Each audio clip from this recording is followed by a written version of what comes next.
What's up guys, welcome back to another video. Today we're going to be upgrading the GPU in my Powermac G5 yet again. The 7800 GT I upgraded to a while ago isn't a bad card, it's actually great, but I wanted more. So today we'll be installing this custom flashed Radeon X1950 XT. So without further ado, let's get to it.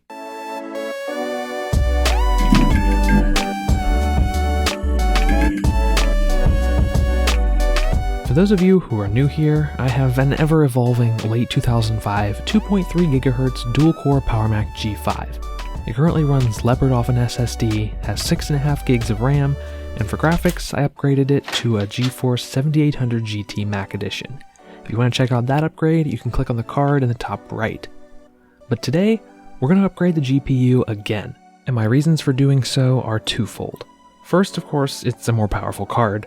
And secondly, this Radeon is the first dedicated GPU I ever bought for my very first PC build, so I'd love to see it in a machine that I use on a regular basis.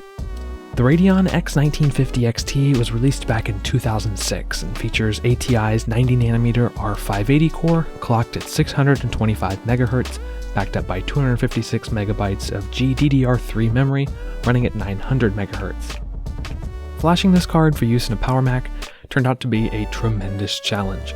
I actually lost some blood during the process. If you want to do this yourself, you can read all about it in the thread I made over on the Mac Rumors forum, because being down to one hand, I didn't even try videoing the days this process took me. But wounds heal and victory is oh so sweet. The card works perfectly out of the box in Leopard, and it even works with Tiger, though you'll have to install a driver package.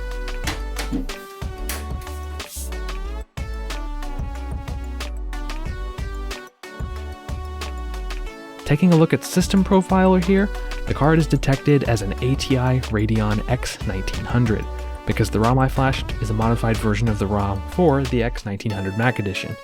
Everything works awesome though. Core image is hardware accelerated, and both Quartz Extreme and Quartz GL are fully supported. But the important thing here is gaming. We'll start our tests off with Unreal Tournament 2004, running with mostly high settings at our native resolution of 1680 by 1050. This is a game I spent an incredible amount of time playing on this card when it was in a PC. Back when I was about 14, I actually beat the entire single-player mode of this game. Frame rates rarely ever budge from 60 FPS. Another favorite of mine at that time was Minecraft, again running with mostly high settings here. One thing I noticed is there's a lighting bug with this version of Minecraft. It's done that with every PowerPC Mac I've tried it on though, so I'm gonna blame Minecraft for this one. Performance is of course butter smooth in all but the most complex of areas.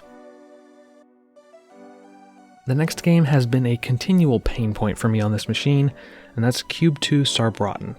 I could never get this game to run on the 7800 GT, and it would barely run on the 6600, but thankfully this card has no such issues. With almost every setting maxed out, I queued up a game in one of the more complicated maps, and the Radeon handled it almost perfectly. There were some frame drops below 60 FPS, which is odd since on Windows I could max this game out and it would run well over 120 FPS all the time, but I'm not really complaining, it runs perfectly well enough to enjoy the game. I have more hours into 𝘾𝙀 than any other game save one. Kudos if you can guess what that other game is in the comments down below. Next up is Halo Combat Evolved, with pixel and vertex shaders since the advanced pixel shaders seem to cause some slowdowns. FSAA is set to 4x. Everything else is as high as it'll go. The very first time I played through Halo was on this card. I actually only paid $4.95 and free shipping for this card back in 2014. Retro computing wasn't really a thing at that time, and people could barely give cards like this away.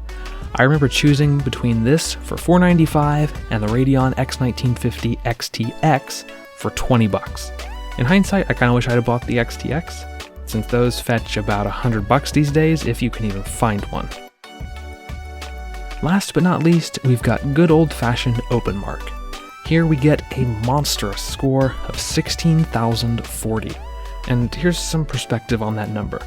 The GeForce 6600 this Mac came with originally scores 5,496, and the 7800 I used to have in it scored 9,331, so we're almost triple our original performance at this point.